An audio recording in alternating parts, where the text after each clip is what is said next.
Hey everybody, this is Eric Worre and welcome to networkmarketingpro.com. I missed you. I will tell you, the last Thursday and Friday, as many of you know, I had some technical difficulties. My computer crashed, my hard drive crashed. The sad news is, part 4 of the Earl Shaw interview, the file was corrupted. So, people are working to try and recover it. So I don't have part 4 for you today. Hopefully we'll be able to get it to you and get it posted soon. If not, I'll have to go back, because I can't be the only one that knows about what Earl Shaw said in part 4 of that interview. So we'll have to get it to you one way or the other. But today, to make up for that, I want to give you something that is a jewel, something that if you use it, you will get great results, and if you don't use it, you just won't get as good a results. So many people, at the end of a presentation, they just don't know what to do. They talk to their prospect. The prospect takes a look at a videotape, or they listen to an audio tape, or they go through a presentation, or they sit in a meeting in somebody's home, or they go to a hotel, and at the end of the meeting, then they don't know what to do. They're like, what did you think? And the person says, well, I don't know. And they say, okay, well, call me. And people just leave. And what people are really looking for at that moment in time is some leadership. And I'm resistant to exact verbatim scripts. I'm very resistant to that because people never say what they're supposed to say. But I will tell you this. The power of asking questions is an awesome force. The power of asking questions, number one, and acting as a consultant in a consultant posture and a consultant mindset is the second most important thing. So if you're acting as a consultant to try and help them get to a result that will help them, then you're going to get better results. If you act as a salesperson, pitch, sell, and you're not asking any questions, you're just giving the facts, you just keep talking and talking and talking, you're going to have trouble, a lot of trouble, at the end of a presentation. So this is a 4-question process that I've used for 15 years that works unbelievably well. And I've trained a lot of people to use this, used it for a long time, and it's just a remarkable, simple, little consultant-based, question-based process at the end of any presentation. And it goes something like this. Question number 1 to Bob, if I'm talking to Bob. Bob, based upon what you just saw, if you were to get started in this business on a part-time basis, about how much would you need to earn per month in order to make this business worth your time? And then just wait for the answer. So I'm not invested in the answer that Bob gives me. Bob's answer is his answer. So, Sue, if you were to get involved, based upon what you've seen, if you were to get involved in this business on a part-time basis, about how much would you need to earn per month in order to make it worth your time? And then just wait for the answer. And let's say they say $2,000 a month. Fantastic. Whether they say $2,000, $5,000, $10,000, $500, it doesn't matter. Sometimes you're selling a $10,000 a month opportunity when all they want to buy is a $2,000 a month opportunity. That's what they're looking for. Sometimes you oversell it by making it too high, and sometimes you undersell it by making it too low. This business can be very flexible. This profession can be very kind of flexible for different people, for different circumstances, but you can make it rigid sometimes. Oh, you can make $1 million a year. Like we talk about people who make $1 million a year on Network Marketing Pro. We don't talk about the people who are making $1 million a year just because we're trying to sell only that. All I'm saying is if you're making $1 million a year or better, that's kind of it's a big dividing line. I mean, you really have to know your stuff in order to be able to make that kind of money. But anyway, in other words, you don't tell them what the opportunity can be for them. Let them tell you what the opportunity would be, what would be exciting for them. So question number 1. So-and-so, based upon what you've just seen, if you were to get started on a part-time basis, about how much would you need to make per month in order to be able to make it worth your time? Wait for the answer. Let's say they say $2,000. Fantastic. Question number 2.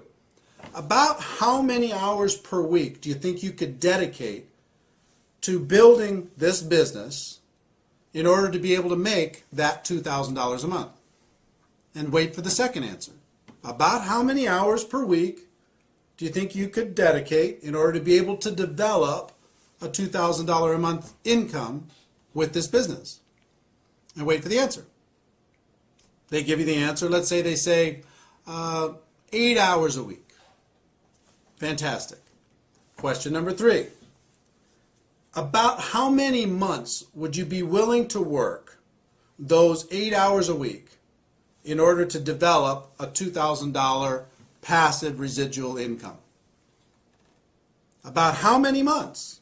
And wait for the answer again. About how many months would you be willing to work your 8 hours a week in order to develop your $2,000 monthly passive income?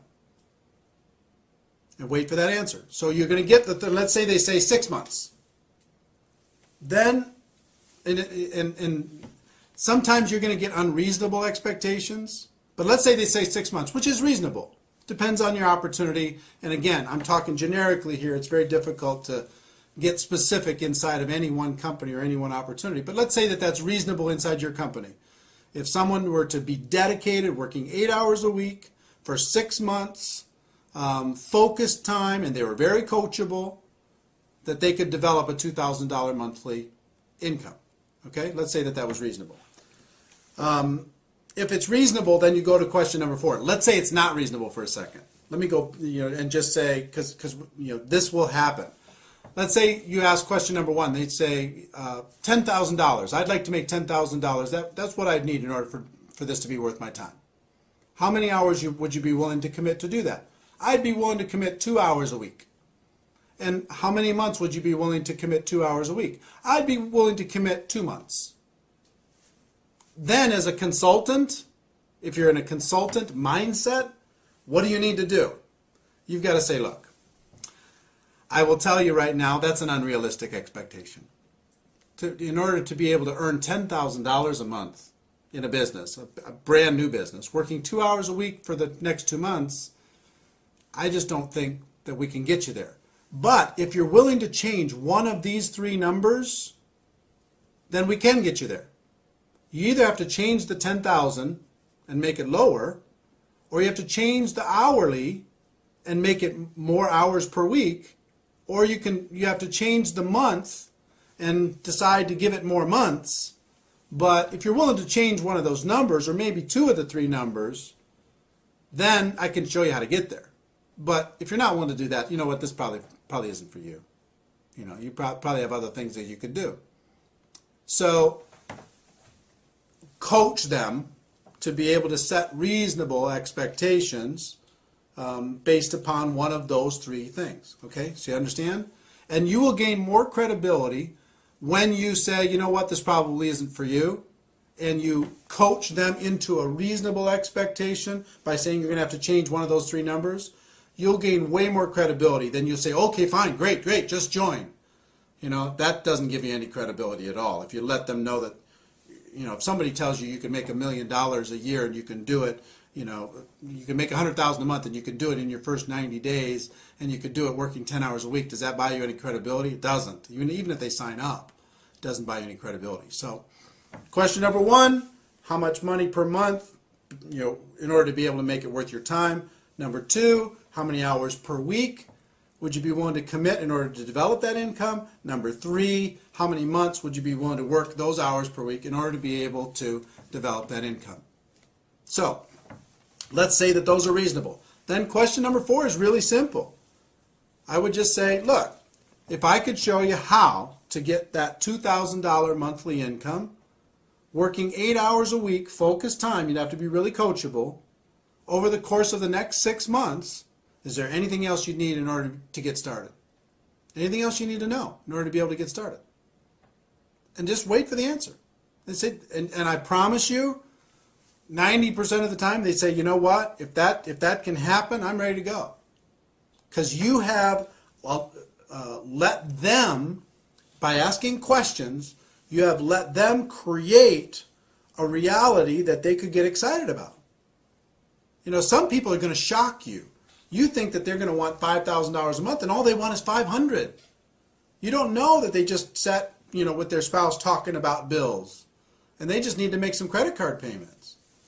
So you're selling $5,000 a month, $10,000 a month, $4,000 a month, $2,000 a month, and all they want to buy right now is $500 a month. So instead of trying to sell something and you don't know what they want to buy, ask them what they want to buy. And so long as it's reasonable inside of your company, inside of your opportunity, then you can help them create a roadmap in order to be able to make that happen. So if somebody's really ambitious and say, you know what, I've got to make something happen. I need to make $5,000 a month because I just lost my job, or this happened, or that happened, or something, you know, there's some crisis happening in our family. Okay, how many hours a week would you be willing to work? I'm willing to work 40 hours a week, 50 hours a week. I'm willing to do whatever I need to do in order to be able to make it happen. And how long would you be willing to work that in order to be able to make it happen? I need to make it happen pretty fast. I got to make it happen in 90 days. So long as that's reasonable and they're willing to work really, really hard and they're coachable, then you can lay out a game plan for them and say, okay, look, if I can show you how to make that $5,000 a month, working 40, 50, 60 hours a week over the course of the next 90 days, would you be ready to get going? And just wait for the answer. You're acting as a consultant. You're acting as a friend. You're acting as a coach. And if their expectations are unreasonable, then you need to say, you know what, this isn't for you. Sorry. If it is reasonable, then you say, you ask them the question, you help them get started, and then you create a game plan for them that is reasonable in order to be able to make that expectation come to life. I will tell you, if you will utilize this, we haven't talked a lot on Network Marketing Pro about scripts, and this is more about a concept than anything else. Be acting as a consultant, acting as a coach, not acting as a salesperson. If you focus on this concept, it will be worth its weight in gold. So, I know I missed you on Thursday and Friday. I hope this made up for it. Ladies and gentlemen, I will tell you this. My wish for you is that you decide to become a network marketing professional, that you decide to go pro. It is a fact that we have a better way. Now let's go tell the world. Everybody have a great day, and I'll see you tomorrow. Bye-bye.